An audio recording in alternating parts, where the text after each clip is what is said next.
Joe Biden was elected as a moderate who was going to stay the course, return this country to normalcy. It turns out Biden is changing the United States faster than any president ever has in American history. Our job on this show is to pay attention to exactly how Joe Biden is changing it. The New York Times isn't going to tell you. We think you have a right to know. Now, not every change that Joe Biden makes will matter over time. Despite all the huffing and puffing, a lot of things that presidents do are quickly forgotten. Some of the things Joe Biden promises won't happen. Others are just symbolic ring kissing designed to appease the interest groups that got him elected. But some of Biden's changes are very real, and they matter very much. Nothing matters more than what Joe Biden does to our U.S. military.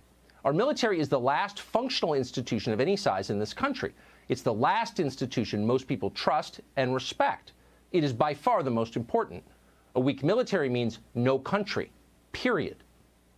So on Monday, when we saw Joe Biden pledge to bring a, quote, intensity of purpose and mission to really change the culture and habits of the U.S. military, we paid attention to it. Here's what Biden said. Some of it's relatively straightforward work, where we're making good progress designing body armor that fits women properly, tailoring combat uniforms for women, creating maternity flight suits, and updating requirements for their hairstyles. Creating maternity flight suits. Maybe those suits have been around for a while. We'd never heard of them. But here was the President of the United States promoting them at a press conference. And that phrase stuck out, not because we have some hateful bias against pregnant women flying military jets. We're pro-pregnancy, as we often say. We're also open-minded. Maybe pregnant women make the best pilots. The Department of Defense measures everything, so there's got to be extensive research on this question. If the Pentagon can show that pregnant pilots are the best, we will be the first to demand an entire Air Force of pregnant pilots. The problem is we're pretty confident that Joe Biden hasn't asked to see those numbers. We'd bet money that Joe Biden never even thought to ask. The rest of us depend on the U.S. military to protect our families and protect the country itself. But Joe Biden doesn't see it that way. Finding the most effective military pilots or infantry officers or SEAL teams is not his priority. It's not even close to his priority. Identity politics is Joe Biden's priority. It's all that matters. You see this attitude throughout the U.S. government as well as in the corporate world. Key positions filled on the basis of physical appearance without any reference to ability or experience. Now, you can get by with that if you're Citibank, which now cares more about wokeness than about banking. They can explain the results to their shareholders 10 years from now. But it is not fine if your only job is to protect the United States from people who want to kill the rest of us. That is the worst kind of dereliction of duty. Yet it's happening right now on an enormous scale.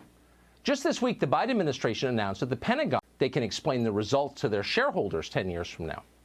But it is not fine if your only job is to protect the United States from people who want to kill the rest of us. That is the worst kind of dereliction of duty. Yet it's happening right now on an enormous scale. Just this week, the Biden administration announced that the Pentagon will pay for gender reassignment surgery for active duty personnel. How do sex changes in the military make this country safer? That's not a trick question. It's not another volley in the culture war. It's the only question that matters, literally the only question that matters. But no one bothered to ask it, probably because no one can remember why the U.S. military exists.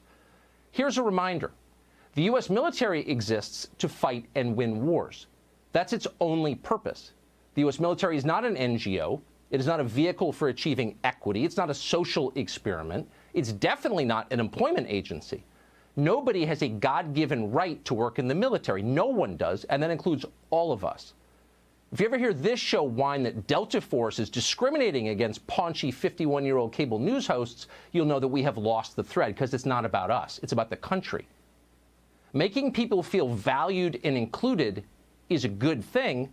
It is not the point of the U.S. military. It cannot be the point of the U.S. military, or else we're done. Now, that used to be obvious. The military was the purest meritocracy that we had. If you get a minute, go back and listen to some of the speeches that Colin Powell used to give about his experience in the U.S. Army.